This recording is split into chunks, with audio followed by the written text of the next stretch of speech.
Ben voilà. Un problème politique, il faut une réponse politique. Le rapport de force. Le rapport de force, en remerciant en premier lieu celles et ceux qui ont eu le courage, en étant proches au sein de la majorité gouvernementale, d'être présents ici aujourd'hui. Je pense tout particulièrement à Patrick Maréchal, mais aussi à Jean-Pierre Leroc, qui sont là et qui ont décidé de continuer à avoir de la constance dans leurs convictions pour la réunification. Et le rapport de force, il va se faire contre toutes celles et tous ceux qui, malgré leurs promesses, les centaines de vœux pour la réunification dans les conseils municipaux, les conseils généraux, les conseils régionaux, sont en train aujourd'hui de tourner le dos à leurs propres engagements.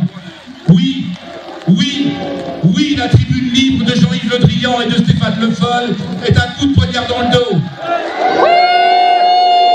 Oui, oui, cela se réglera sur le champ démocratique, c'est-à-dire demain aux élections régionales, pour créer la troisième voie, la voie bretonne, celle qui permettra, quand nous aurons gagné, de permettre la réunification.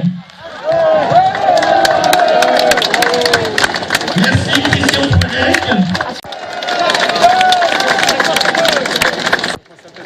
Je pense que la Bretagne a besoin d'être entière pour sa vie économique en particulier. On a réussi depuis une cinquantaine d'années maintenant à ce que la culture bretonne soit devenue l'image de marque. Et il y a beaucoup d'entreprises en Loire-Atlantique qui préfèrent choisir cette image plutôt que l'image des Pays de Loire. Réunification, c'est nous qui décidons. Réunification, c'est nous qui décidons.